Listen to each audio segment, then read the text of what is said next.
నేను పిఠాపురం నియోజకవర్గంలో పుట్టలేదు, నన్ను అవహేళన చేస్తున్నారు, నన్ను అవమానిస్తున్నారు, నన్ను మీకు దూరం చేస్తున్నారు.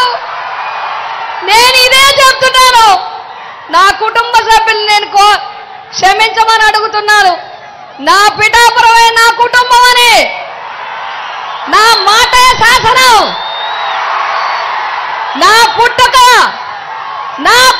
పిఠాపురంకి దగ్గర చేయలేకపోతే నా అంతిమ యాత్ర పాదగయలోనే జరగాలి. నా ఆడపడుచులు అన్నదమ్ములు నాకు పసుపు కుంకుమ పెట్టి నన్ను పంపించాలి. నేను పిఠాపురం నుంచే వెళ్ళిపోతాను, పిఠాపురం నుంచే వెళ్తాను. మీరు నన్ను పిఠాపురం నుంచే పంపించాలి. నన్ను అవమానిస్తున్నారు, నన్ను దూరం చేస్తున్నారు, నన్ను దూరం చేయాలని చూస్తున్నారు. నేను వెళ్ళను, ఇక్కడి నుంచే వెళ్తా. ఇప్పటి నుంచే ఇంకా పిఠాపురం వదిలిపెట్టను. మిమ్మల్ని చెంగు చాచి అడుగుతున్నా, ఈ ఒక్క అవకాశం నాకు ఇవ్వండి. నా బిడ్డ సాక్షిగా నియోజకవర్గాన్ని అభివృద్ధి చేసి చూపిస్తాను. ఆ కుక్కుటేశ్వర స్వామి రాజేశ్వరి మాత అనుగ్రహం ఉంటే మళ్ళీ ఇక్కడే పుడతాను, మళ్ళీ పిఠాపురంలోనే పుడతాను. మీ రుణం తీర్చుకుంటాను అని చెప్పి మీ అందరికీ తెలియజేస్తున్నాను. నాకు ఈ అవకాశం ఇచ్చినందుకు జగన్మోహన్ రెడ్డి గారికి నా ధన్యవాదాలు తెలియజేసుకుంటున్నాను.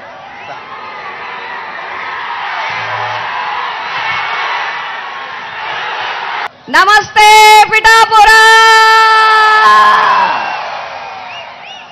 పిఠాపురం ప్రజానీకానికి హృదయపూర్వక నమస్కారాలు తెలియజేస్తున్నాను. మీ ఆడపడుచు వంగ గీత మీకు హృదయపూర్వక నమస్కారాలు తెలియజేస్తా ఉంది. నా పిఠాపురం, నా కుటుంబం, నా ప్రాణం, నా పిఠాపురం. ఎంతో ఆదరణతో, ఎంతో అభిమానంతో చిన్న వయసు నుంచి నన్ను దీవించి ఈ రోజు దేశ స్థాయి వరకు నేను పదవులు చేయగలిగాను అంటే పిఠాపురం ఆశీర్వాదం అని చెప్పి తెలియజేస్తా ఉన్నా. పిఠాపురం అన్నదమ్ములారా, అక్క చెల్లెల్లారా, ఆడపడుచులారా, యువతి యువకులారా, పెద్దలారా, అన్ని వర్గాల వారు, అన్ని మతాల వారు, అన్ని కులాల వారికి మీ వంగా గీత మరొక్కసారి ప్రణామాలు తెలియజేస్తా ఉంది. నా అదృష్టం మీ అందరి తరఫున, నా తరఫున కూడా వైఎస్ జగన్మోహన్ రెడ్డి గారికి మళ్ళీ నాకు మీకు దగ్గరగా పనిచేసే అవకాశాన్ని ఇచ్చినందుకు హృదయపూర్వక ధన్యవాదాలు తెలియజేసుకుంటా ఉన్నాను. పిఠాపురం నియోజకవర్గం 21 నియోజకవర్గాలు ఉన్నప్పటి నుంచి చాలా చిన్న నియోజకవర్గంగా ఉంటూ వచ్చింది. ఇంచుమించుగా 1952 నుంచి 2024 వరకు ఎంతో మంది ఎమ్మెల్యేలను, ఎంతో మంది ప్రజాప్రతినిధులను అందించిన నియోజకవర్గం పిఠాపురం నియోజకవర్గం. ఈ పిఠాపురం నియోజకవర్గానికి అన్ని రంగాలలో అభివృద్ధి చేయడానికి కట్టుబడి ఉన్నాం. మీతో కలిసి పనిచేయడానికి సిద్ధంగా ఉన్నాం. 24 పోటీ ఒక్కసారి అందరూ అర్థం చేసుకోవాలని కోరుతున్నాను. 2024 పోటీ 2019 తర్వాత ప్రజల జీవితాల్లో వెలుగులొచ్చాయి, పేదల జీవితాల్లో వెలుగులొచ్చాయి, పేదల జీవితాల్లో గౌరవం వచ్చింది, పేదవాడికి వాయిస్ వచ్చింది, పేదవాడి ఇంటికే పథకం వచ్చింది, పేదవాడి తలుపు కొట్టి పథకం ఇచ్చే కార్యక్రమం వచ్చింది. ఇదంతా పెద్ద మనసున్న వ్యక్తి, మంచి మనసున్న వ్యక్తి, మానవతా దృక్పథంతో ఉన్న వైఎస్ జగన్మోహన్ రెడ్డి గారి వల్ల వచ్చింది. అసలు పేద ప్రజలకి ఆరోగ్యం బాగోపోతే కేవలం ప్రభుత్వ హాస్పిటల్ తప్ప మరో దిక్కు లేదని విధానం. పేదవాడు పిల్లలు చదవాలంటే ప్రభుత్వ పాఠశాలలు తప్ప, అందులో అరాకొర టీచర్లతో అరాకొర సౌకర్యాలతో ఉన్న పాఠశాలలు తప్ప మరో దిక్కులేని పరిస్థితుల్లో వచ్చాడు ఒకే ఒక్కడు, దివంగత నేత వైఎస్ రాజశేఖర రెడ్డి గారు. ఆరోగ్యశ్రీ విద్య ఫీజు రియంబర్స్మెంట్ ఇచ్చారు. ఈరోజు మన సీఎం గారు మళ్ళీ సీఎం కాబోయే సీఎం. గాలి తిరిగింది, హోరు పెరిగింది, జోరు పెరిగింది. వైఎస్ జగన్మోహన్ రెడ్డి గారు మళ్ళీ సీఎం కాబోతున్నారు. ఈ పిఠాపురం నియోజకవర్గ ఎన్నికలకు సంబంధించి నేను కొన్ని విషయాలు మీతో షేర్ చేసుకోవాలనుకుంటున్నాను, మీ అందరికీ చెప్పాలని అనుకుంటున్నాను. ఈ కొద్ది రోజులుగా ఈ ప్రచార కార్యక్రమంలో జరుగుతున్న వివరాలు మీ అందరికీ వివరించాలని అనుకుంటున్నాను. మొట్టమొదటిగా నా గురించి మీ అందరికీ తెలుసు, నా గురించి మీకు తెలుసు, వంగా గీత గురించి మీకు తెలుసు.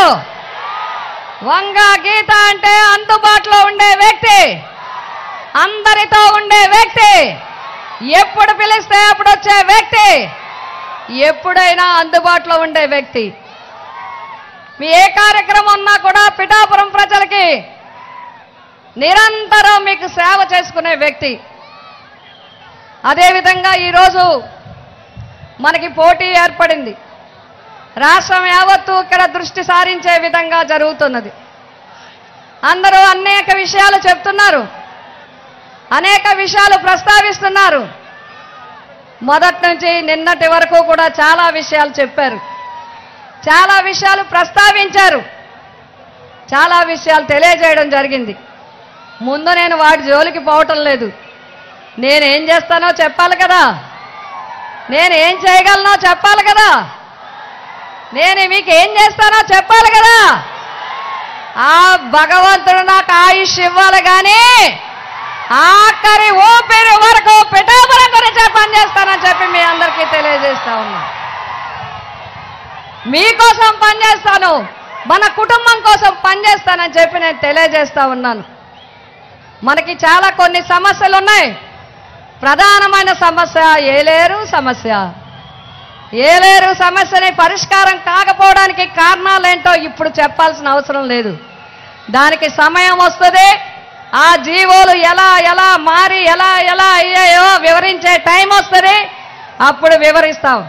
కానీ నేను ప్రజానీకానికి, పిఠాపురం ప్రజలకి, పిఠాపురం రైతులకి ఒకే ఒక్క మాట ఇస్తున్నాను. నేను మా జగన్మోహన్ రెడ్డి గారి యొక్క అనుమతితో తప్పకుండా మళ్ళీ జగన్మోహన్ రెడ్డి గారు ముఖ్యమంత్రిగా అయిన వెంటనే ఫేజ్డ్ మేనర్లో ఏలేరు ఎత్తి వదల పథక ఆధునీకరణకి తప్పనిసరిగా చర్యలు తీసుకునేలాగా నేను ఎంపీ గారు కృషి చేస్తామని చెప్పి తెలియజేస్తున్నాం. అదేవిధంగా మాకు మత్స్యకార సోదరులందరూ ఉన్నారు, మీ అందరికీ కూడా నేను తెలియజేస్తా ఉన్నాను. ఉప్పాడ, కోనపాపపేట సముద్ర కోత తీర ప్రాంత నివారణ కోసం మేము చాలా కృషి చేశాం. ఆల్రెడీ కేంద్ర ప్రభుత్వం నుంచి రాష్ట్ర ప్రభుత్వం వరకు ప్రాజెక్టులు పెట్టాం. తొందరలోనే వాటిని కూడా మేమిద్దరం కలిసి తప్పకుండా పరిష్కారం చేస్తామని చెప్పి మీ అందరికీ తెలియజేస్తా ఉన్నాం. ఈ పిఠాపురం నియోజకవర్గంలో చాలా మంది చెప్తున్నారు, ఏం చేశారు మీరు, ఏం చేశారండి అని అడుగుతున్నారు. ఏం చేయలేదో చెప్పండి, ఏం చేయలేదో చెప్పండి. 1952లో ఏర్పడిన తర్వాత అప్పటి నుంచి వదిలేయండి.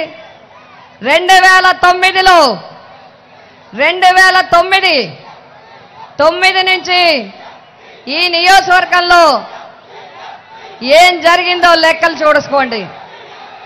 వాట్సాప్లు ఉన్నాయి, ఫేస్బుక్లు ఉన్నాయి, సమాచార చట్టాలు ఉన్నాయి, జీవోలు ఉన్నాయి, అనేక కార్యక్రమాలు ఉన్నాయి. అప్పటి వరకు పిఠాపురం నియోజకవర్గం ఒక నియోజకవర్గాల్లో ఒక నియోజకవర్గం మాత్రమే. 2009 తర్వాత జిల్లా హెడ్ క్వార్టర్తో సమానంగా గవర్నమెంట్ పాలిటెక్నిక్ తెచ్చింది. ఈ వంగ గీత అని చెప్పి మీకు తెలియజేస్తున్నాను. గవర్నమెంట్ ఐటీఐ, గవర్నమెంట్ కాలేజీలు జిల్లా స్థాయిలో తీసుకురావటం జరిగింది.